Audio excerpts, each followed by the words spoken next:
수많은 협상을 컨설팅하고 제가 직접 하면서 제가 느꼈던 바는 협상은 역시나 준비가 8할입니다.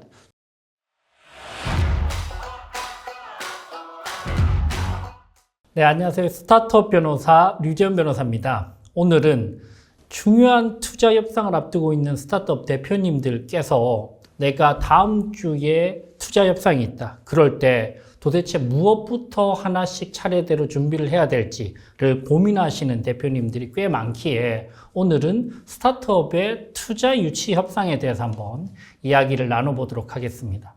생각을 해보니까 2020년부터 스타트업 투자를 좀 본격적으로 진행을 했었고, 저희 팀, 그래비티 벤처스라고 하는 저희 투자팀에서 제가 CSO로 있으면서 누적 한 35건의 투자를 집행을 했었고, 또 제가 개인 투자 조합을 만들어서 개인 투자 조합의 GP로 또 개인 엔젤 투자자의 형태로 15건 이상의 스타트업 투자를 진행을 했기 때문에 누적적으로 보니까 한 50건 이상의 스타트업 투자를 집행을 하면서 많은 IR을 검토를 하고, 또 반대로 스타트업 대표님들 사이드에서 법률적으로 또 협상과 관련된 자문도 해드렸단 말이죠.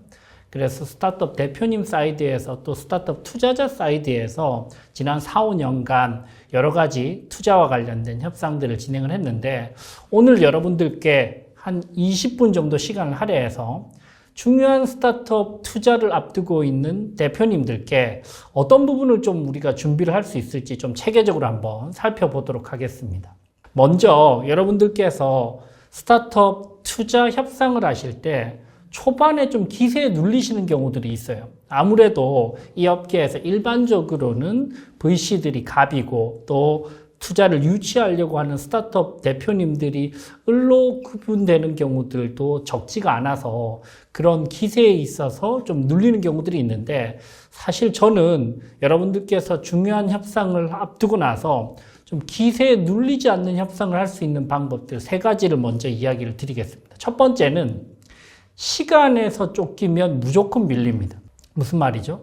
여러분들 스타트업이, 우리 조직이 런웨이가 예를 들면 3개월밖에 남지 않았습니다. 그러면 아무리 우리 팀이 좋아도 사실 시간에 너무 쫓기기 때문에 조금은 불리한 구도로 협상을 할 수밖에 없단 말이죠. 그래서 최소한 6개월에서 10개월 이상의 런웨이가 남았을 때, 그리고 이상적으로는 2자릿수의 런웨이가 남았을 때 미리 움직여서 그렇게 쫓기지 않는 협상을 할 수 있는 판을 먼저 만드셔야 될 거고요. 두 번째로는 발표와 질의응답의 밸런스를 좀 잘 맞추셔야 될 것 같아요. 너무나 IR 발표 그 자체에만 집중을 해서 어떻게 내가 프레젠테이션을 할 것인지에만 스타트업 투자 관련돼서 몰입을 하시는 경우들이 많은데, 실제로 이제 IR을 듣는 사람들 입장에서는 발표와 질의응답을 생각을 해보면 오히려 발표보다는 질의응답에 더 방점을 두고, 어떻게 저 사람이, 저 대표가 우리의 질문들에 대해서 좀 명쾌하게 그리고 샤프하게 대응을 하는지를 바라보는 경우들이 많거든요. 근데 너무 발표에만 몰입을 해서 밸런스가 깨지는 경우들이 많은 것 같습니다. 제가 보기에는 오히려 발표보다는 질의응답 쪽을 잘 준비를 해서 예상 질문을 우리가 구비를 한다든지, 아니면 어펜딕스에 질의응답과 관련된 예상되는 자료들을 미리 넣어둔다든지, 이런 부분들을 잘 준비를 하시기 바라고요. 마지막 3번째, 여러분들께서 중요하게 생각하셔야 될 포인트 중에 한 개는, 많은 스타트업 대표님들이 IR에서 멘탈이 완전 깨져서 저한테 이렇게 하소연하시는 경우들이 꽤 많습니다. 변호사님, 이번 IR 완전 망쳤습니다. 제가 생각지도 못했던 질문들이 계속 쏟아져서 제가 순간 머릿속이 완전히 하얘졌습니다. 라고 하는 경우들이 꽤 많아요. 근데 여러분들 IR을 하기 전에, 그리고 투자 협상을 하기 전에 반드시 생각해 보셔야 될 포인트 중에 한 개는 5에서 10% 정도의 가능성으로 여러분들이 심사역이나 아니면 투자자의 질문에 제대로 즉답을 할 수 없을 수도 있다라는 그 가능성에 대해서 미리 좀 꼭 생각을 하셔야 조금 더 여유 있게 어떤 상황들을 대처를 하실 수 있을 것 같아요. 여러분들, 심사역분들 중에서도 아주 경력이 많으시고 특히 비슷한 인더스트리에서 투자 경험이 있으신 분들은 사실 굉장히 샤프한 인사이트가 있으시단 말이죠. 그래서 초기 스타트업들 경우에는 사실 비슷한 유형의 질문들을 아직 많이 받아보지 않았기 때문에 그 날카로운 질문에 뚫리는 경우들도 있어요. 근데 여러분들, 때에 따라서는 그 날카로운 질문에 뚫릴 수도 있어요. 그럴 가능성도 있다고 생각을 하고, 그러면 내가 뚫렸을 때는 어떤 방식으로 유연하게 대처를 할 것인가. 심사위원님, 그 부분에 대해서는 제가 미처 자료를 준비하지는 못했는데 저희 팀 내부적으로 빠르게 준비를 해서 이번 주 금요일까지 이메일로 전달 드리겠습니다. 이런 방식으로 조금 여유 있게 생각을 한다면 완전히 머리가 블랙아웃이 돼서 머릿속이 하얘지는 그런 최악의 상황은 피할 수 있을 것이다 라는 생각이 듭니다. 자, 기본적으로 여러분들께서 협상 초반에 가지셔야 될 3가지 기세에 꺾이지 않고 우리가 투자 협상 또는 IR을 할 수 있는 방법에 대해서 살펴봤고요. 자, 본격적으로 여러분들께서 투자 협상을 그럼 과연 어떤 식으로 준비할 것인가에 대해서 한번 살펴보도록 하겠습니다. 자, 그럼 본격적으로 과연 그러면 내가 협상을 어떻게 준비할 것인가와 관련돼서 여러분들께서 이 MPS 툴을 좀 활용해 보시길 권해드립니다. 제가 댓글을 통해서 여러분들께서 PDF로 다운받으실 수 있게끔 댓글을 남겨 놓을 테니까요. 이 Negotiation Preparation Sheet, MPS를 활용하셔서 첫 번째 체크리스트부터 10번째 체크리스트까지 하나씩 여러분들께서 차분하게 한 30분에서 1시간 정도만 준비를 해 보신다면 여러분들께서 훨씬 더 단단하게 협상을 해 나가실 수 있을 겁니다. 수많은 협상을 컨설팅하고 제가 직접 하면서 제가 느꼈던 바는 협상은 역시나 준비가 8할입니다. 준비가 제대로 되지 않으면 절대로 좋은 협상을 할 수 없단 말이죠. 상대는 이미 준비되어 있단 말이죠. 여러 가지 투자와 관련된 경험들과 인더스트리 인사이트를 가지고 있단 말이죠. 그랬을 때 내가 제대로 준비하지 않으면 내가 무너질 수밖에 없다라는 생각으로 꼼꼼하게 준비를 해보시기 바라고요. 첫 번째 목표부터 10번째 신뢰까지 하나씩 한번 살펴보도록 하겠습니다. 자, 첫 번째 키워드는 목표입니다. 협상을 할 때는 여러분들 반드시 목표를 설정을 해야 되는데요. 목표와 관련된 핵심적인 키워드는 바로 이 수치화거든요.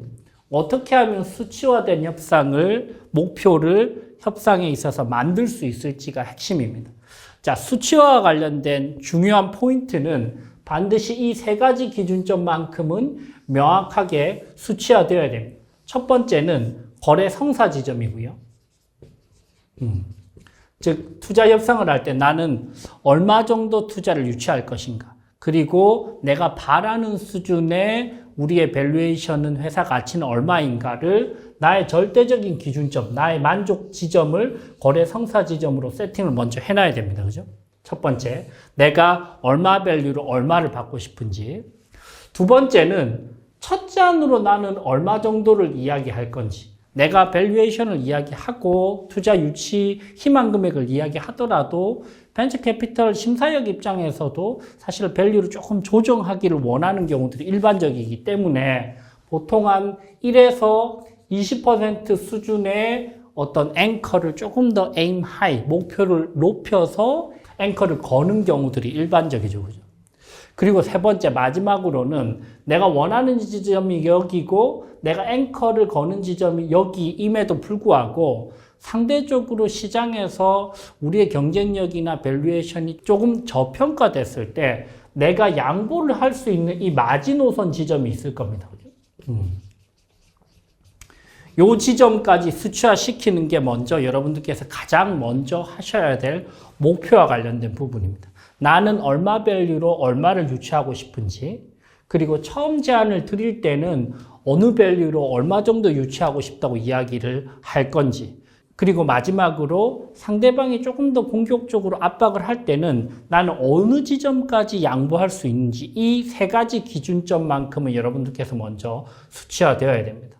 생각보다 스타트업 대표님들과 이야기를 했을 때 이런 부분들이 명확하게 수치화되지 않고 뭔가 좀 막연하다라는 느낌을 받으면 아무래도 투자 심사를 하는 입장에서는 뭔가 좀 단단하지 못하다라는 느낌을 받을 수밖에 없습니다. 이 부분 여러분들 신경을 쓰시고요. 두 번째 키워드는 바로 욕구죠. 협상에 있어서는 결국 협상은 욕구 게임입니다. 우리가 투자를 유치하기 위한 그런 투자금과 관련된 욕구가 있는가 반면에 또 상대방, 즉 벤처 캐피털이나 심사역 입장에서는 그들이 가지고 있는 여러 가지 욕구들이 있단 말이죠. 투자 협상을 할 때는 그들이 가지고 있는 욕구, 이 팀이 가지고 있는 핵심적인 욕구가 무엇인지를 빠르게 좀 파악을 해봐야 될 겁니다. 예를 들면 A라는 하우스는 이런 부분에 욕구가 있습니다. 우리는 초기 단계에서 빠르게 진입해서 우리가 초기 스타트업을 발굴하고 투자하는 것에 욕구가 있다. 이런 팀이 있고, 두 번째 B라는 하우스는 우리는 초기든 아니면 시리즈 A든 B든 C까지도 커버를 할 수 있는데 우리는 단계별로 우리가 리드 투자자가 되어서 적어도 15% 이상의 지분을 확보하는 것에 욕구가 있는 그런 팀들도 있습니다.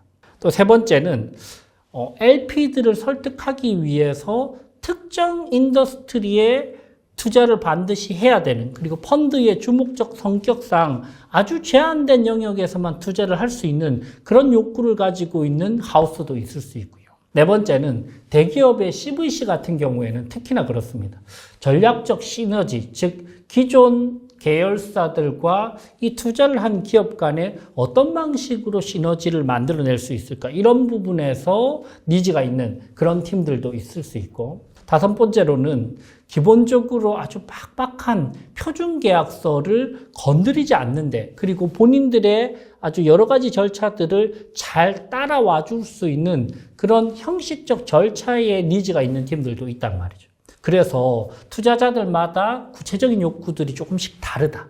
처음부터 우리가 그거는 알 수는 없겠지만 업계의 어떤 레퍼런스도 한번 확인을 해보고 IR 미팅도 해보고 대면 미팅도 해보면서 상대방 팀의 욕구가 무엇인지를 뾰족하게 파악을 할 필요가 있을 겁니다. 세 번째 키워드는 바로 기준인데요. 투자 하우스별로 투자를 집행하는 데 있어서 본인들이 가지고 있는 구체적인 기준이 있는 팀들이 있단 말이죠. 예를 들면 금액은 얼마 정도 수준이어야 된다.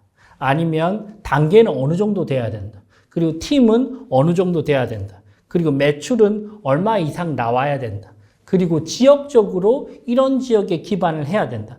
등등 여러 가지 까다로운 기준을 가지고 있는 팀들이 있단 말이죠. 그래서 여러분들 이 기준을 조금 빠르게 정확하게 파악하시는 게 중요합니다. 네 번째 키워드는 바로 크리에이티브 옵션, 창조적 대안이죠. 투자자와 협상을 하다 보면 내가 딱 생각하는 그 정형화된 틀 속에서 움직이지 않고 뭔가 우리가 둘 다 한 발짝씩 양보를 하면 더 좋은 그림을 그릴 수 있는 그런 방안들이 있을 수 있는데, 이를 협상학에서는 바로 창조적 대안이라고 이야기를 한단 말이죠. 예를 들면 대표적으로 우리가 창조적 대안으로 투자 협상에서 많이 활용하는 방식이 바로 세이프 투자 방식이죠. 그죠? 예를 들면 A라는 스타트업은 우리 밸류가 200억 이상 될 거라고 생각하는데 사실 VC 입장에서는 아직까지 그 정도는 아닌 것 같아요. 그랬을 때 먼저 A사 입장에서는 VC들을 설득을 할 때 지금 서로 간의 밸류에이션에 대해서 약간의 이견이 있는 것 같은데 이번에 밸류에이션을 픽스하지 말고 후속 투자가 유치가 될 때 할인율을 일정 부분 적용을 해서 그 밸류에이션에서 약간의 할인을 적용해서 픽스된 밸류에이션을 책정을 하면 어떨까요? 이 방식이 바로 세이프 투자 방식이고요. 아니면 밸류에이션과 관련된 리픽싱 조항을 넣는 것도 얼마든지 양쪽에서 니즈를 적절하게 조율할 수 있는 방법들이란 말이죠. 그래서 서로 으르렁거리면서 긴장감을 가지기보다는 한 발짝씩 양보를 하면서 서로 윈윈할 수 있는 구도를 어떻게 만들 것인가. 그게 바로 네 번째 창조적 대안입니다. 다섯 번째는 숨은 이해관계인인데요. 생각보다 여러분들 투자자와 스타트업 기업들 간의 협상을 할 때 숨어있는 의사결정권에 영향을 미치는 이해관계인들이 많단 말이죠. 대표적으로 펀드의 LP들이 어떤 성향을 가지고 있는지, 또 우리 회사의 임직원들이 어떤 생각을 하고 있는지 이런 부분들 아니면 경쟁사들이나 아니면 다른 VC들은 요즘 분위기가 어떤지 이런 부분들도 투자 협상에 영향을 미치는 숨은 이해관계인이라고 생각될 수 있습니다. 여섯 번째는 바로 베트나, 즉 협상 결렬 대안이죠. 협상을 할 때 우리가 이 팀 말고는 투자받을 데가 전혀 없다면 절대적으로 끌려다닐 수밖에 없는 아주 불리한 협상을 할 수밖에 없습니다. 그래서 여러분들 보통 시리즈 A 이상의 투자를 유치하려고 하는 기업들은 보통 적어도 한 30에서 50군데 정도의 VC 하우스들을 돌면서 IR을 몇 개월에 걸쳐서 하는 경우들이 일반적인 것 같아요. 물론 아주 예외적으로 VC들이 줄을 서서 우리가 취사 선택해서 투자를 받겠다 이런 예외적인 경우도 있지만 사실 일반적으로는 그렇지 않거든요. 그래서 100억, 200억 이상의 투자를 받은 팀들도 시리즈 A 때 몇 군데 정도 돌았냐고 이야기를 해보면 보통 적어도 30에서 50군데 이상의 하우스들을 만나서 심사역과 IR을 하고 서로 투자 협상을 했던 그런 경험들을 이야기하는 부분들이 많기 때문에 여러분들도 조금 장기간의 시간을 생각을 하면서 조금 여유를 가지고 기간을 가지고 베트나들을 만들어서 협상에 임하시길 권해드립니다. 일곱 번째, 커뮤니케이션 전략적으로 어떤 방식으로 IR을 준비를 할지, 그리고 질의응답은 어떻게 할지, 그리고 초기 태핑은 어떻게 이메일로 내가 먼저 콜드메일을 보낼지, 아니면 지인을 통해서 소개를 받을지, 커뮤니케이션 전략적으로 아주 세밀하게 여러분들께서 투자 전략을 세우셔야 될 겁니다. 여덟 번째, 감정과 관련된 부분인데요. 지난주에 제가 IR을 피칭을 들으면서 대표님 한 분께서 약간 눈물을 글썽거리면서 약간 감정에 호소하는 그런 IR 피칭을 들은 적이 있는데 사실 저희 내부적으로는 별로 좋은 인상을 받지는 못했어요. 그러니까 이게 눈물이 나야 될 타이밍도 아닌데 약간 지나치게 감정적으로 접근한다 이런 느낌들도 좀 받았고 또 반대로 심사역들의 질문에 있어서 너무 날카롭게 대응하시는 그런 경우들도 별로 좋아 보이지는 않아요. 여러분들 심사역들 입장에서는 아주 제한된 시간 속에 빠르게 IR 자료를 검토를 해서 필요한 부분들만 취사 선택해서 빠르게 묻고 빠져야 되는 그런 어쩔 수 없는 구조 속에서 일을 하고 있거든요.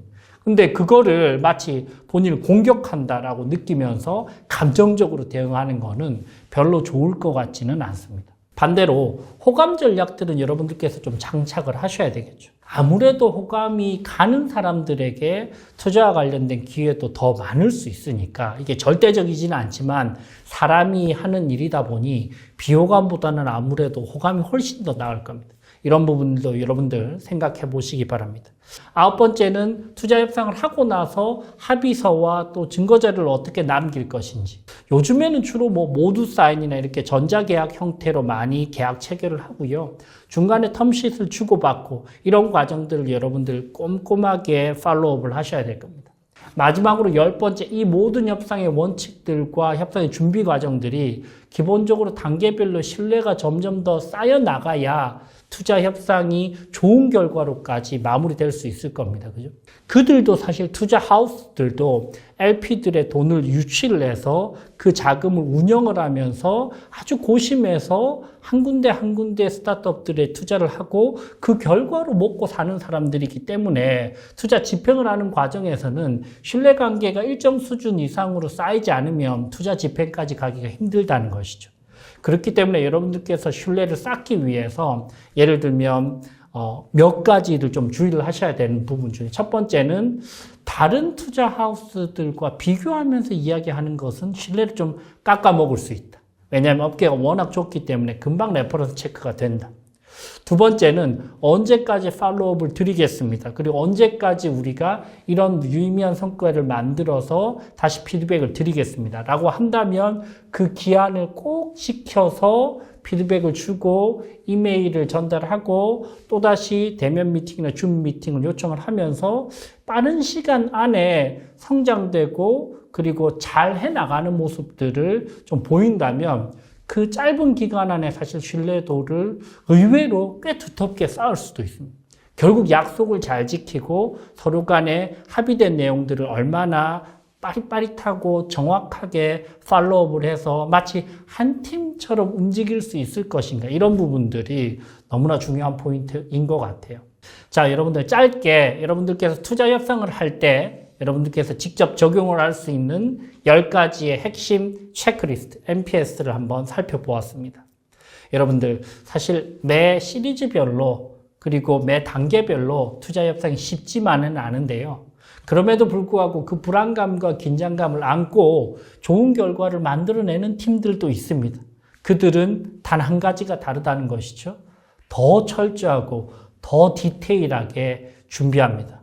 여러분들의 협상의 시간이 불안의 시간이 아니고 확신의 시간이 되시길 바라겠습니다.